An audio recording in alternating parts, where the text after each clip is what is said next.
Hi, good morning, everyone. Welcome to the third and final day of the inaugural West Virginia Trail Conference. We've had such a great time connecting with all of you over the past few days, and we're really excited for this final mega session on advocacy and our closing keynote speaker and a couple other surprises along the way. So thanks again for joining us today. Today's session and the conference is brought to you by Thrasher Engineering. And we want to give a big shout out to all of the sponsors of the conference. You can check out their profiles in the Whova app and learn more about all that they do. We also just want to single out the Benedum Foundation. Without their support, this conference would not be possible, and all of the work that many of us are doing to help form this new statewide trail organization wouldn't be happening. And just a special shout out to Mary Hunt. Many of you work with Mary and have worked with her over the years. She is someone who is very inspiring and thoughtful and has given us a lot of thought leadership over the years. So thank you to the Benedum Foundation and to Mary.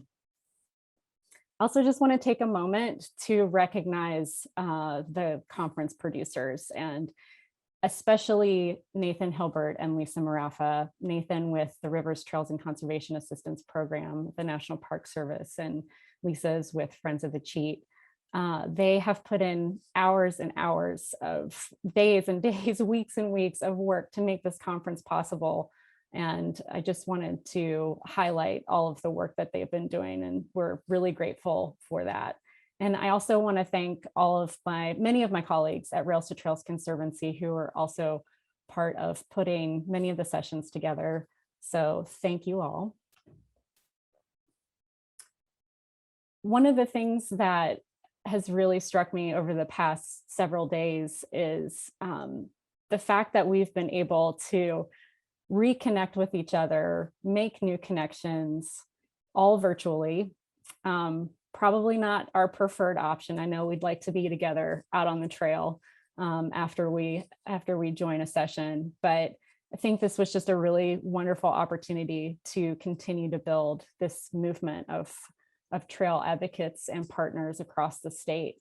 And this is just a reminder of why we're here. We're here to build a broad network of trail users and advocates to advance trails of all types in West Virginia.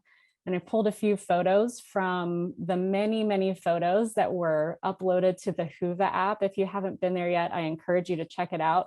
It's really inspiring. Thanks to everybody who provided these great photos of trail building and trail use across the state. We're going to talk this morning about advocacy, and many of you, most of you, all of you are trail advocates in some form or fashion. Part of what we want to do in building this movement is to get more people to join us in building the trail advocacy movement in West Virginia. And part of that is to bring people along in this conversion ladder, right? From being a trail user to a trail supporter, somebody who likes their local trail or uses trails across the state, to a trail advocate, someone who can help us make the changes at the local, state, and federal level to get more funding for trails in West Virginia, to improve maintenance of trails across the state, and to provide better access to trails for all of West Virginia's residents and visitors. This is a look at this upcoming session. It's a lot. We've got two really wonderful panels. We're going to focus on the first panel at the state level, and we're going to talk a little bit about an effort to create a state legislative trails caucus in West Virginia. And we're really lucky and honored to have three panelists who are involved in building legislative caucuses in their states. So we have panelists from Michigan, Indiana, and Ohio, who will talk about their experience there. We'll have a 5-minute break after panel 1.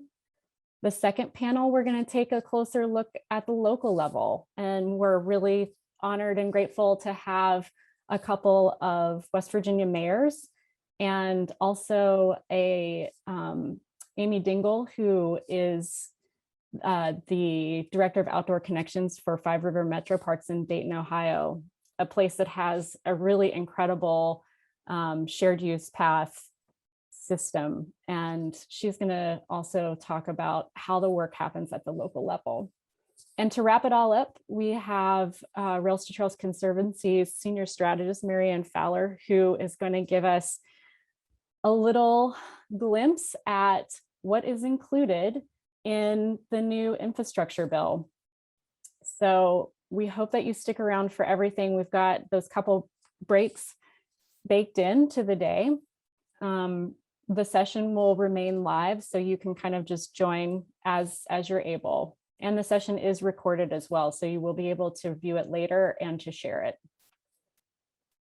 I want to introduce our session moderators, and I'll ask them to go ahead and pop up on the screen for me. There we go. Brian and Jeremy. All right. So really excited and happy to introduce you to our two moderators. Brian Hausch is Rails to Trails Conservancy's Midwest Policy Manager, and he's also the council president of the Village of Yellow Springs in Ohio. Hi, Brian. And we also have Jeremy Morris. He's a consultant with Rails to Trails Conservancy and West Virginia Trail. He's the former executive director of the Wheeling National Heritage Area. And many of you might know him in his also current work with the West Virginia Rivers Coalition. So welcome, Jeremy. Thanks for being here. I'm going to be passing the baton over to Jeremy and Brian to introduce our first panel. Yeah, so thank you, Kelly. Greetings and good morning, everyone. I'm joining you from way up in Wheeling, West Virginia, up in the Northern Panhandle. So we're very excited about this morning's session to talk about building legislative caucuses at the state level. And, my role with West Virginia Trail and with the Rail Trail Conservancy is building one here in West Virginia. And we've been working on that already in the last few months. And we've already started reaching out to legislators and discussing their interests in helping us put this together. And what we've got planned for you this morning is learning what other states have done, how they put their caucuses together, hopefully the lessons learned about being effective at the state level, and how we can be effective in doing that here in West Virginia. And this is really important for us because you as constituents, we will need your help in doing that. As we build West Virginia Trail, as we build this organization, we'll need your help in reaching out to your local legislators and telling them that it's important for them to join the caucus once we have these co-chairs. And that's kind of the work that Brian and Kelly and I and Kent and others have been doing, is reaching out and trying to find our co-chairs, our bipartisan co-chairs to lead this legislative caucus.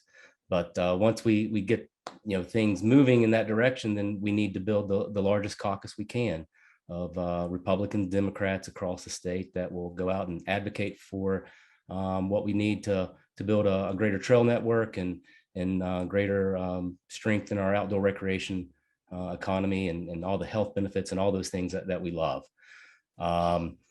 And so you can be an active part of that, and we're going to be communicating that to you over the next weeks and months, and I'm excited to be part of that. So I'm going to turn it over to Brian and let him take over, because he knows all these folks. He's helped assemble this first group of presenters, and so take it away, Brian. All right, thanks a lot, Jeremy. And yeah, I'll just say as we share a couple slides to help frame a little bit around what a caucus is.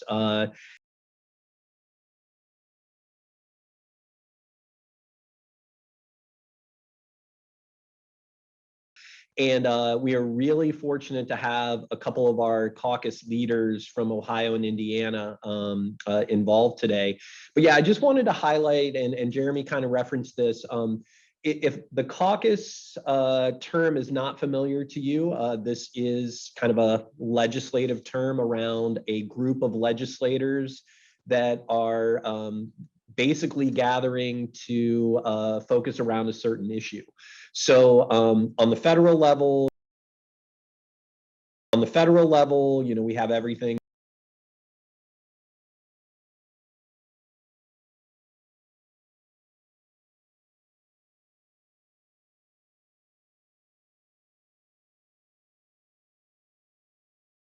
Indiana has, for now almost 2 years, had a very strong Trails Caucus.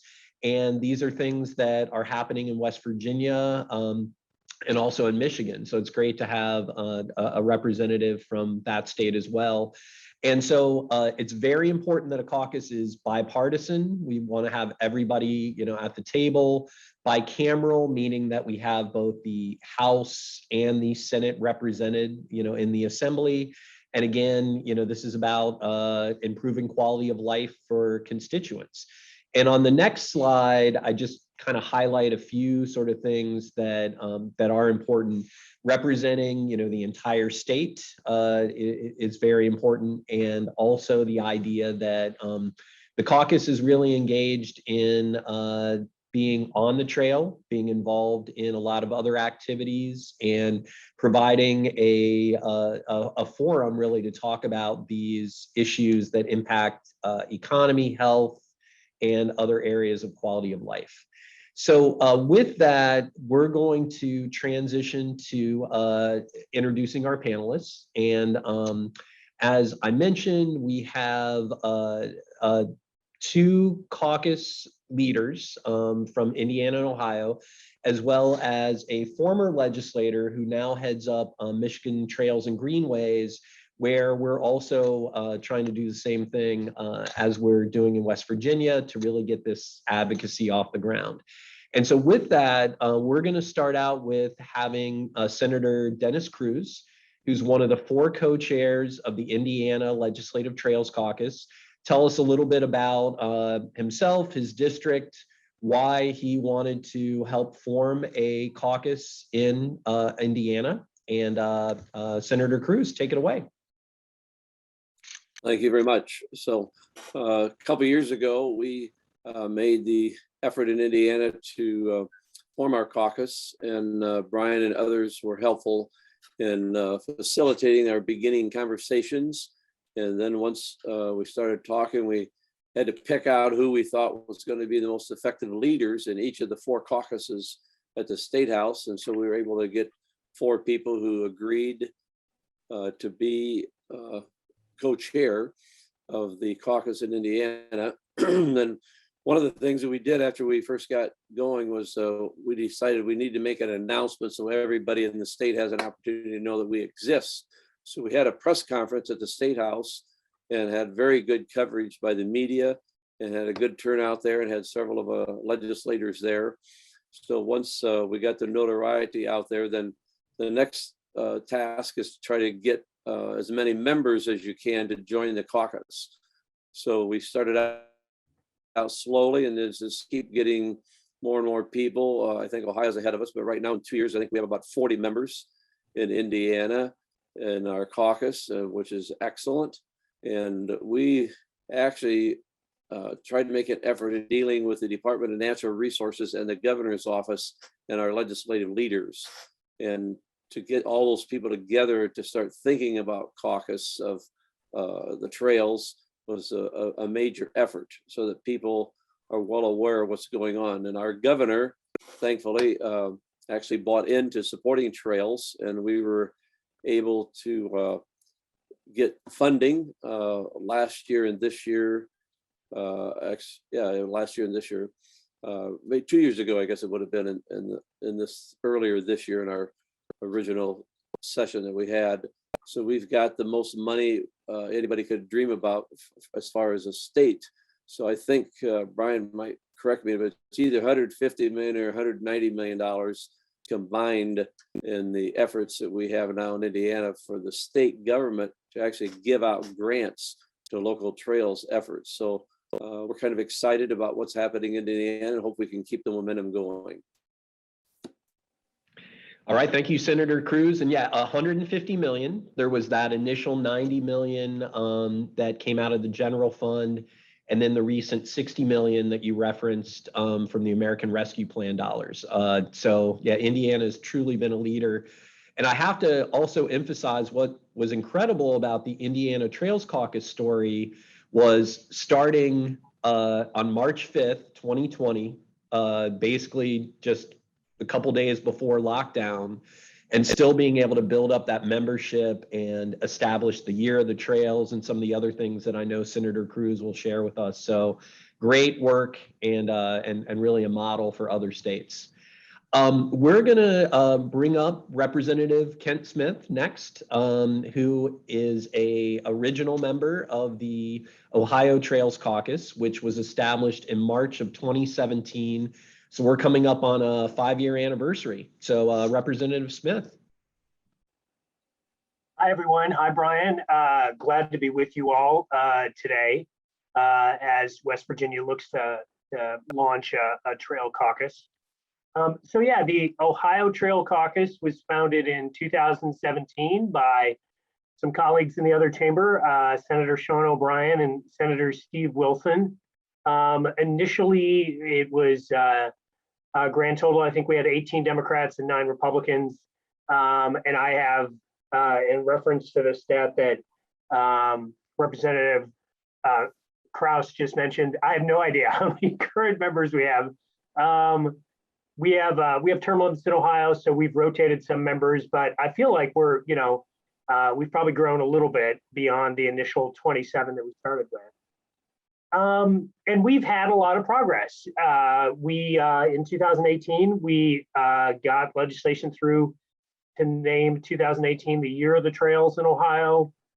In 2019, our Department of Natural Resources put out a really extensive kind of planning document, a vision of trails in Ohio.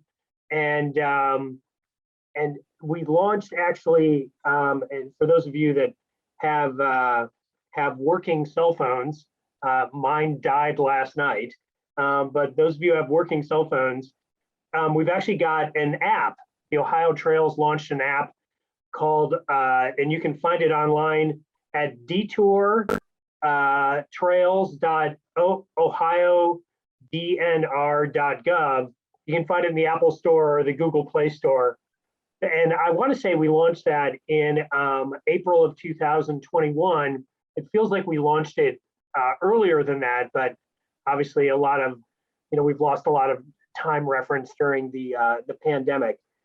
But I mean, the goal is to, Ohio's got some really strong trails already. And I think that was one of the reasons why we were able to attract so many legislators right away. I mean, we've got the Buckeye Trail, which is 1,400 miles.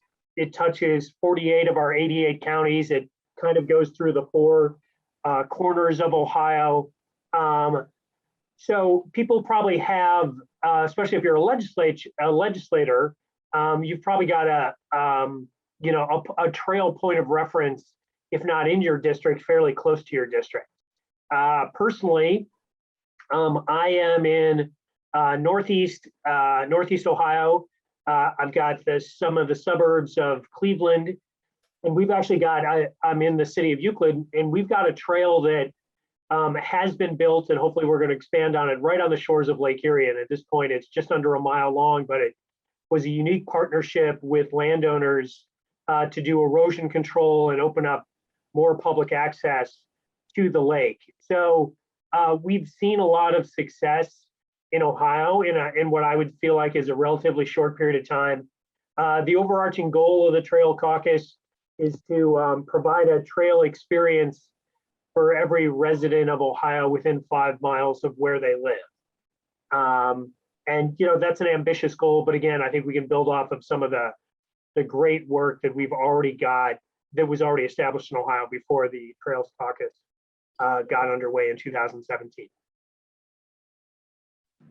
All right, thank you, Rep. Smith. And so I can confirm we have 54 members currently. So we've actually doubled our membership, which is getting close to 60% of our state legislature. Very exciting, and I think it really underscores that, you know, supporting trails and walking and biking is a great thing for everyone, right? You know, and it's a really nice way for all legislators to come together. I wanted to highlight as well, and I think this will come up in comments later, that you know, Rep. Smith's district is part of the Industrial Heartland Trails Coalition, which is very important in connecting Ohio, West Virginia, and Pennsylvania. And Rep. Smith has spoken at a variety of gatherings where we've really emphasized, you know, how important that is economically, health-wise. Not to mention that Rep. Smith has been on some of our hiking excursions, which is a really important part of the caucus, is again getting out on the trail and connecting in that way with folks in local jurisdictions. So thanks so much, Rep. Smith. And so finally, I want to have Andrea LaFontaine introduce herself. And Andrea and I have gotten to work on a variety of these sort of panels where we're really elevating that connection with state legislators. And what's great about Andrea's background is that she was part of the Assembly for 6 years in Michigan. And now we're working on, again, trying to get a caucus going in the Michigan as well. And so it's nice to have her perspective on from a variety of areas. And so, Andrea, I'm going to let you introduce yourself to the attendees. Thanks, Brian. Hi, everyone. Good morning. I'm Andrea LaFontaine, Executive Director at Michigan Trails and Greenways Alliance. I served in our state legislature, spent my 20s in the legislature for 6 years. I've been out for about 5 years now, which when I say I'm out, it almost makes it sound like a sentence versus something we elected to do. But it was a fantastic time while I was there. And I spent 4 of those 6 years as chairwoman of the Natural Resource Committee, which is where my connection kind of came into play with trails and outdoor recreation. After that, I went to work for the Department of Natural Resources for our executive director,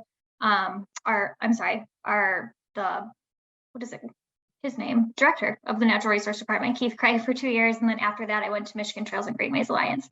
To Brian's point, yes, we've been trying to really break into having a Michigan caucus. Maybe I just need to tell them that Ohio's been doing this for 5 years, and then that'll just put the pep in their step to get this done. So Rep. Smith, we might need to borrow you to come on up here to do that with us. But yeah, we have been trying for the Trails and Open Space Caucus.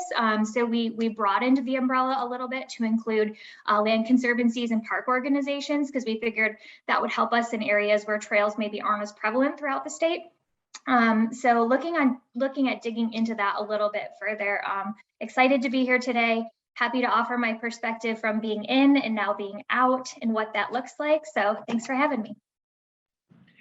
Thank you so much, Andrea. And I love that you highlighted the connecting, or, you know, building a coalition with the open space part, because that's one of the things that we've learned in Ohio, is that by engaging the land trusts and public health and, you know, industry, that really helps to support the advocacy and make more happen. And I think what we've seen in Indiana and Ohio, and Michigan already does a great job. I mean, I think the caucus can make it even, you know, better. But, you know, I think what we've seen is that by, you know, having some of that activity, it mobilizes things like updating trail plans, celebrating with the Year of the Trails, and there are just a lot of things that we can do. So I'm going to turn it back over to Jeremy. I know we've got a couple questions that that we've thought about, and then we're going to also ask attendees if they have questions, some of which we'll be able to answer today, others we'll be able to follow up on. So Jeremy, back to you. All right, thanks, Brian. So here's our first question, and we'll serve it up to all 3 of our panelists. We'll go first with Representative Smith, and then LaFontaine and Cruz. The question is, given the highly expanded use of trails during the pandemic to promote mental and physical health and well-being, do you see funding for active transportation and recreational trail networks being prioritized in the short term? That goes to you, Representative Smith. Yeah, I mean, I think Yes, I mean, short answer is yes. I'm trying to figure out a way to actually expand on that, but yeah, we may have. I mean, outdoor recreation is a huge business, and it's often overlooked just because it's in some respects it's like music, in the respect that everybody has music that they enjoy. Well, everybody, probably a sizable percentage of the population enjoys getting out when they've got the opportunity to do so. So I think we were lucky just in the fact that we organized in 2017 because yeah, trails are I think trails and getting outdoor just became more important during the past 15, 18 months. So yes, short answer, yeah, it's going to get more of the state budget. Right, thank you. And Ms. LaFontaine? So I would say yes, but I also think we still need to make our case. I know when we were in the pandemic, it was in front of all of us. We were very aware of everyone getting outside. I think we have a duty to let our decision makers know, not just the use metrics that increased, but the health and economic impacts that are associated with trails. So I never want to sit back and think just because everyone was out there that it's a for sure thing, because we still have to let them know that people use these amenities, they're going to continue to use these amenities, and they should be invested in. Right, thank you. And Senator Cruz? My answer is yes. And, as Brian said, our caucus started when the pandemic started. So that's the only thing we've known here for the last couple of years.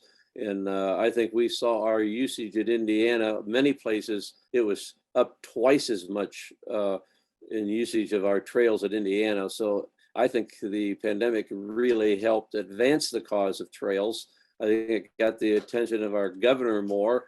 And I think that was one reason he was able to take some of our extra funds and say, okay, we're going to put this many millions of dollars toward trails in Indiana. And then our national funds that came in, we also used, I think, Brian, was it $100 million, I think was assigned now. So we really are on a good roll, and I think the pandemic actually has helped us. Now, the thing we got to do is keep it going. So once you've got a couple big chunks of money, are we going to get it before? Because in the past, 3 or 4 years ago, I introduced a bill to add $2 million to our budget for trails, and I couldn't even get a hearing in committee on that. So now that we're up to $150 million, our challenge now is to keep that level of funding going in Indiana.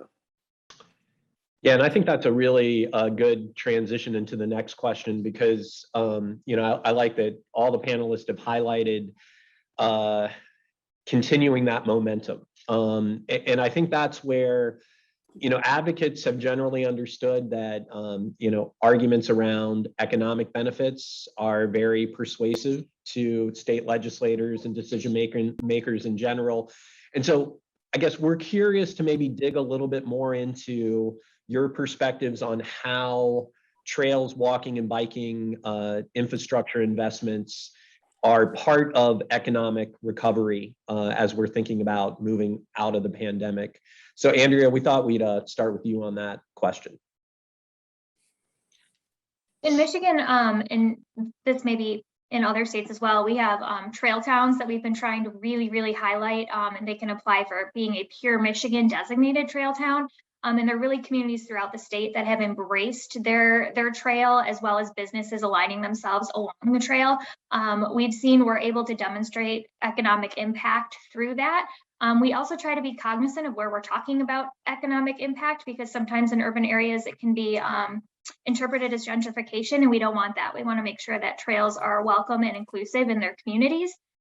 So in those areas, we also talk about like the health impacts that accompany that. So while we put out there the positive attributes that trails bring to communities, like that is at the forefront of all of our conversations, we make sure we're also weaving in those other aspects as well.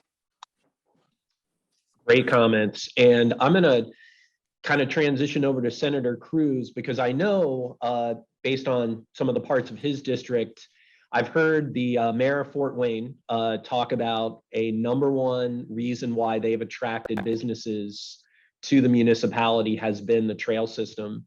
And so Senator Cruz would love to hear your thoughts around how trails tie into economic recovery. Yes. So City of Fort Wayne's in northeastern Indiana. That's part of my district. And we have over 100 miles. I don't know exactly how many more than that, maybe 110 or 120 miles of trails in the city of Fort Wayne now. And there was a doctor friend of mine that I've known for several years, and he was trying to recruit a new doctor to come into Fort Wayne to join his practice. And the applicant, when he sat down for the interview, he said, well, I want you to know I'm not coming here if you don't have a trail system in here, because that's our family has a priority, and we're not going to go to a city that doesn't have trails. Well, fortunately, Fort Wayne had trails, and he ended up coming with that doctor. But that's just part of kind of an economic development. They're even growing the medical profession, and I think more and more people are seeing the real advantage of being out in the fresh air and exercising, and how that benefits your body and your thinking and your well-being. And we have the Monon Trails, one of our older trails in Indianapolis, in our capital city. And I just read the other day, they have 200 restaurants have now been located on the Monon Trail in Indianapolis, which just, it's unreal. It's been around for decades now, but it does provide for economic development. I mean, there's lots of people now that will take the trail and ride a few miles and stop and have a lunch or whatever it is, take a break and spend some money at one of the restaurants. So I think overall, it's a great economic advance in our state, and for other states to consider as well. Yeah, wow. Yeah, that's that is incredible. And yeah, Rep. Smith, I know, especially being with Euclid and all the activity that's going on along the lakeshore, love to hear your thoughts on this question. Yeah, I mean, I think, healthy communities lead to healthy economies is really, what we've seen. And again, where we've seen, and I'm also active in the Great Lakes Legislative Caucus, as I've got Lake Erie as my northern border. I mean, we've seen, I think there's parallels in cleaning up areas of concern along the lake and providing, the trails experience, which is just, if you invest in the natural environment, people are going to want to be there. And if people want to be somewhere, that's going to generate economic activity. And so, it builds community infrastructure as well as economic infrastructure. So, yeah, I mean, the notion of investing in people will always have a benefit. And, the corollary of that obviously is if you invest in spaces that people want to be, that's going to generate its own economic activity. Yeah, excellent points. All right, Jeremy, I think you've got the next question. Yeah, and that takes us to how do we make the case? So what can trails and greenway managers, advocates do to effectively make the case for the necessity of recreational trails and active transportation networks to elected officials like yourselves? And so we'll start with Senator Cruz. Well, I think one of the things is family togetherness and doing activities that actually don't cost you any money to do it. So you can take your bike ride or your walk, or if you have a baby in the stroller or whatever it is, you can have your family participate in the trail activity, and it really is free. And you get the outdoor fresh air advantage and the exercise element. In Indiana, we have one of the most obese states. I think we're 5th highest in the country of obesity. So this is as far as selling it to other people, this is a great thing for us. You can get out there and exercise and get in better condition, and that costs us less money as a state government. So we don't pay out as much money in welfare benefits if you're healthier. And it builds strong families. They talk together. They have good times together. Generally, when you go out on trails, I was a runner for 20 some years, and it just, I just really appreciated getting out, just being able to run a few miles every day. And I just think it's a great benefit for our whole economy and our society as a whole.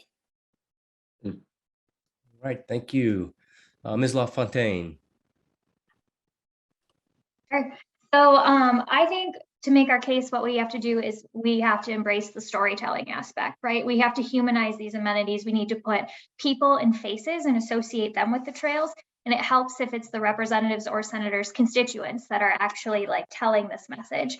I'll also say that field trips are pretty critical, right? So when we, as a legislator, when you're reading about something in an issue brief or on a white paper, that's one thing, but actually getting out there and experiencing the trail, maybe you do like a day field trip where you bring all your decision makers, local up to statewide out there to go to your nearest trail and like have them check it out. I think there's something to be said there, as well as talking about how low the barrier to access is for utilizing trails, right? It doesn't require a ton of equipment, really. You just have to have a pair of shoes, and you maybe, depending on the weather, don't even need those to get out there with your family and just really enter into the outdoors and give people that experience. So I think when you hit on those three different things, that helps make the case for the investment in this type of infrastructure. Right, thank you. And Representative Smith.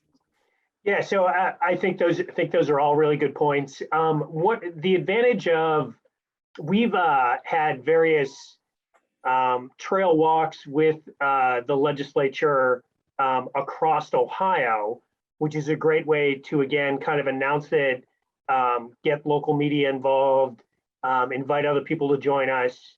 But we also, in the 2019 document that our Ohio Department of Resources put out, there's a survey that's included in the Ohio Trail Vision document. And the results of the survey were really strong.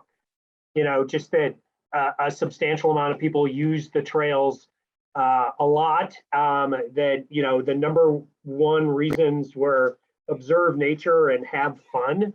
You know, why do you get out on the trails? And the answer, have fun, is 85% of the respondents. So, I mean, I think there's some, you know, I think kind of just incorporating a bit of a, you know, a media strategy into your trails activity is something that you shouldn't ignore. And the advantage of trails being everywhere is you can sort of do it almost anywhere. And again, building off of the members of the Trail Caucus, you know, trying to figure out a way to rotate, you know, who's hosting and where. I mean, most legislators, you know, want to show off their district to their colleagues and brag about that, you know, they have the greatest district in the state of Ohio / Indiana / Michigan / West Virginia. So yeah, it's, you know, give a politician a camera, you know, and let them brag about their district can be one of the easiest parts of it. Yeah, I like those insights, and you know, it reminds me of you know, just kind of highlighting what you and also Andrea mentioned about having those experiences on the trail. One of our attendees, Ella, highlighted that, you know, not only showing off those great assets, but also highlighting the areas where maintenance is needed. And I know that, you know, in Indiana, and we're talking about this more in Ohio as well, focusing more on that maintenance piece is really huge. One of the questions that came in that I think is a good follow-up, and I wonder if the panelists have any other thoughts, is what kinds of specific data are useful? So I think, you know, all of the panelists highlighted the storytelling and the humanizing, which is huge. And I think advocates should keep that in mind, that the anecdotal piece is very important. But I wonder if there are any other thoughts about other kinds of data that are useful for advocates to bring to you.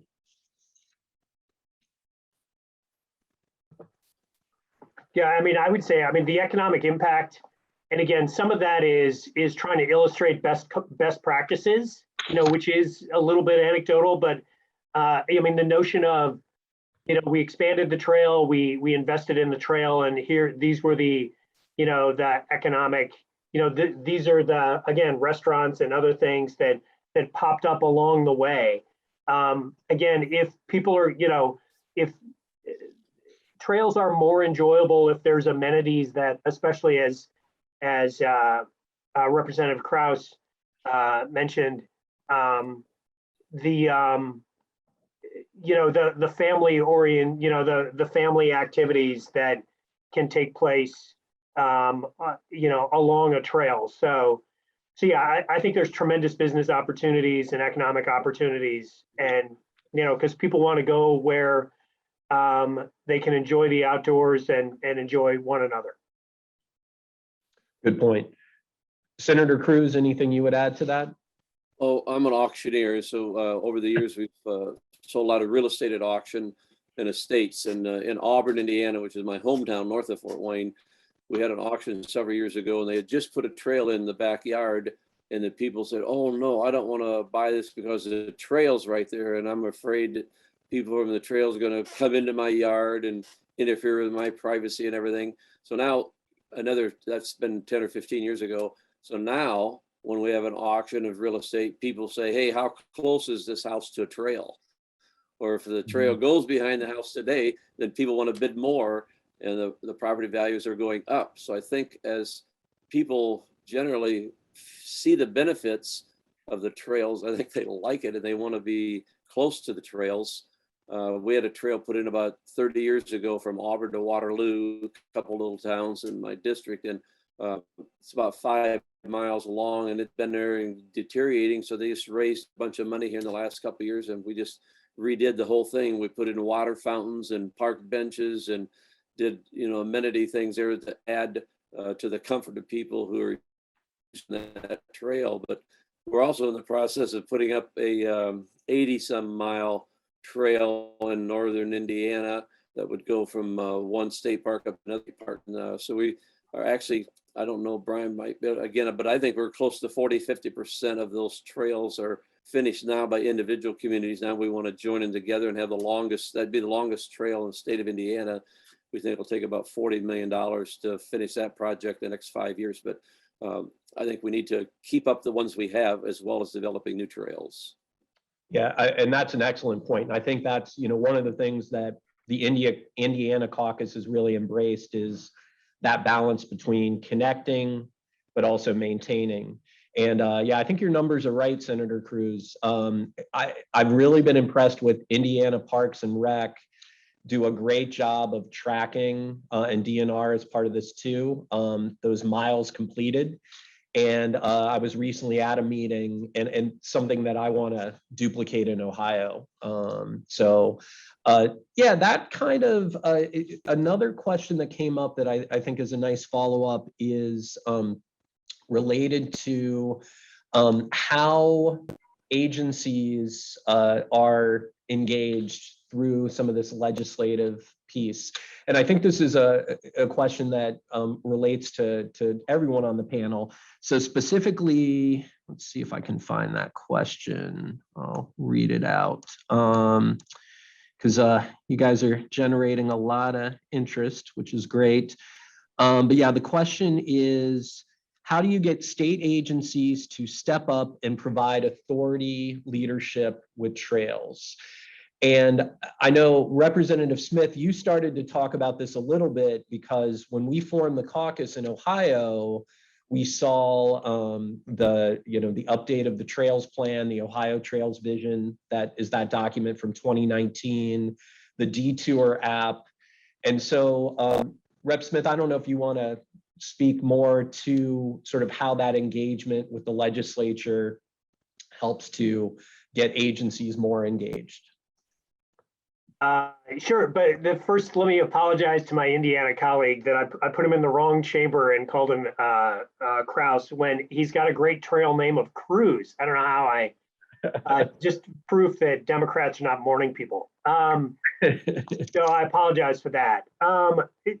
But yeah, I mean, the advantage, the advantage of a bipartisan, bicameral caucus is you should be able to solicit, state support from your administrative partners, kind of regardless. And again, a Trails caucus, I don't think is that terribly legislatively threatening, if you happen to be, in the minority party at the moment.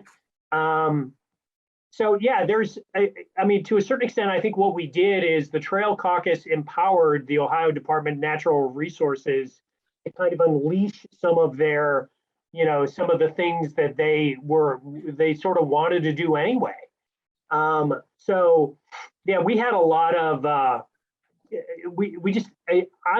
I'm surprised that we've made as much progress as we have. And I think that is just proof that there was this pent-up vision ready to go. And they sort of just needed some elected leaders to say, hey, this, should be a priority, especially if trails are prevalent already. Because then, again, you're trying to just harness energy that's already out there. I love that. Yeah, Senator Cruz, please. We have included in our state, that's the Department of Natural Resources, DNR, we've included them in our program. So we have presentations where multiple people are a part of a presentation. We want the DNR to be there. Actually, sometimes we have them set up a booth in the hallway, and then one of the people from DNR actually is a presenter at our trails meeting. So we had one in Fort Wayne. I don't know, Brian, it was in April or March or something. We had 100 and some people there, and we have people from the DNR there that were presenters. So we include them as part of the process. And then also our land-grant college, Purdue University, has a division where one of the guys has been actually helping communities start trails. I think he said he's been part of like 17 development of trails where Purdue University uses their resources to help communities actually start a trail. So I think you need to include them and let them feel like they're a part of the process of developing trails in Indiana. And oftentimes let them be the leader. To me, that's powerful. If the DNR wants to be a leader in developing trails, and we as legislators can help reinforce that. So in a sense, you make them kind of have pride in being leaders. Yeah, that's so important. And I think that's where a lot of these efforts, I like, what both of you have said around just, it shouldn't be threatening, and it really does encourage that collaboration.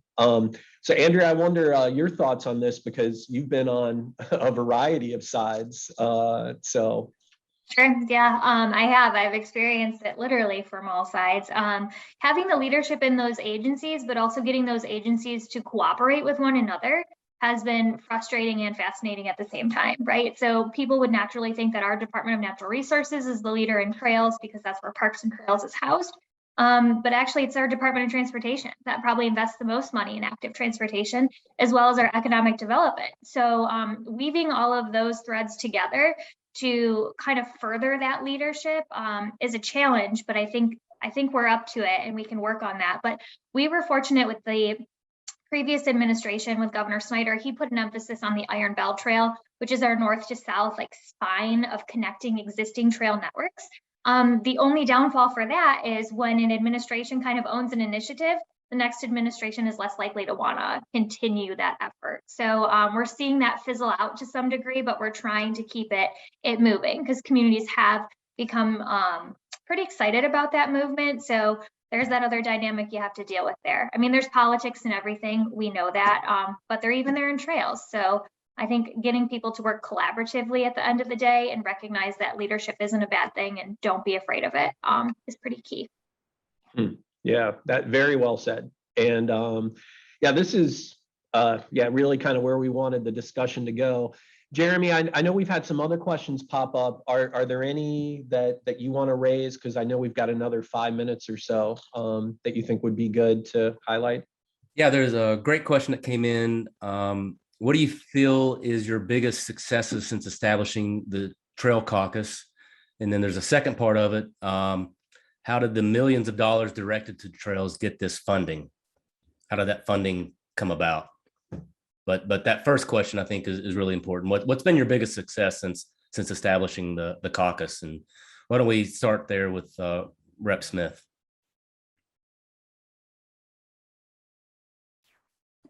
So yeah, I mean, I think the app is really kind of amazing.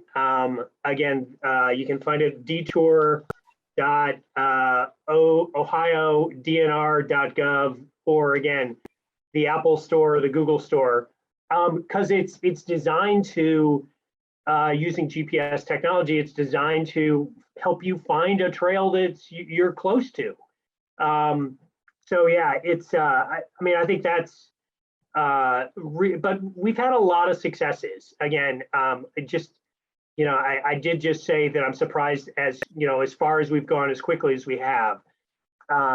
So I think we've got a lot of that. And yeah, some of it in terms of budgeting, yeah, it's a state budget allocation at this point. And if you can incorporate that into existing state budget, departments as opposed to a brand new carve out, that's probably the best way to keep the funding consistent. Senator Cruz? I think one of our biggest things is notoriety and getting the word out that we exist, and then having in 2 years we got 40 members, and then for us to get $150 million toward trails development in Indiana was probably our biggest success, if you want to use that. And we have an application process through the DNR where people who want to use this money to get grants, they make applications, committee meets, and then they decide who gets so much money. So the governor had like 2 or 3 times where they gave out $20 million 3 times. So they had all the trails people could make applications to get part of that money that's being let out every so many months. All right. Thank you. And Andrea, and your successes there as building trails in the legislature? Our caucus isn't off the ground yet. So stay tuned and circle back to us because hopefully we'll have something soon. Yeah, I think it's nice to highlight here, just the 60 million that Indiana invested in the Next Level Trails program from the American Rescue Plan dollars. And as Rep. Smith knows, we're advocating. So again, Andrea referenced that competition factor. So we're advocating in Ohio to invest something significant from American Rescue Plan dollars. And I think that is an opportunity right now that really makes a lot of sense, given the sort of idea that this can be investments in transformative projects. The other thing I want to highlight before we give our panelists an opportunity just to say any final words is what Andrea highlighted around the interagency collaboration, which I think has been a success that also Senator Cruz and Rep. Smith have highlighted. In the Ohio Trails Vision, that's one of the key recommendations. And we've already seen more meetings with, let's say among Department of Natural Resources, Department of Transportation, Health, Tourism, and EPA has also been indicated as being an important player in that, not to mention economic development. So one of the things that's great about that, and I saw an earlier question, is how do we see some of that streamlining across agencies and across districts? And that's become a really important aspect of successfully being able to maintain and construct these trails. So really important, and I wanted to throw that out there as states like West Virginia and Michigan and others are thinking about this kind of activity. So we wanted to give each of the panelists just an opportunity to say any last quick words, takeaways, thoughts for the attendees before we move into that break. So Andrea, I think we'll start with you. Well, thanks for having me. It's been a great opportunity. And by all means, if there's anything that Michigan can offer any assistance with, we don't think we're experts, but we have some experience and we're still learning as we go. So, and we found that the power of collaboration and sometimes troubleshooting together helps us get a little bit further. I know we didn't get to go too far into the weeds about advocacy and lobbying, but we will have a advocacy guide coming out soon that we partnered with that kind of really gets into that. And I'd love to share that with all of you because it was difficult to put together, but the final product is pretty great. Know that it's okay. It's okay to advocate for your cause and to educate people about what you do, because if decision makers they're not aware of you, if you're not on the menu or if you're not at the table, then you are on the menu is what we say here. So great job, great work. And thanks for having me here today. Thank you, Andrea. And yes, nonprofits can advocate, agencies can advocate, local governments can advocate. We are all part of basically informing our decision makers around that. Rep. Smith, any final words? No, not really. I mean, just, happy to be a part of this. Best of luck to everybody in West Virginia and to my friends in Michigan and Senator Cruz in Indiana. it's well worth it. Again, it's structured.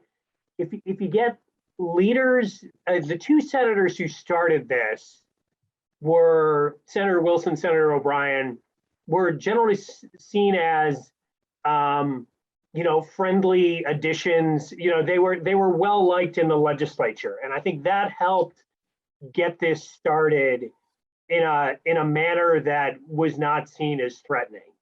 So again, trails are something we should all agree on. It's an 80%, 90% kind of a thing. So yeah, it can be beneficial to every community, and I think that's one of the important. Sometimes the legacy town that used to be the anchor of a kind of a rural county that maybe had one major employer in the 50s, and that employer is left in the 80s.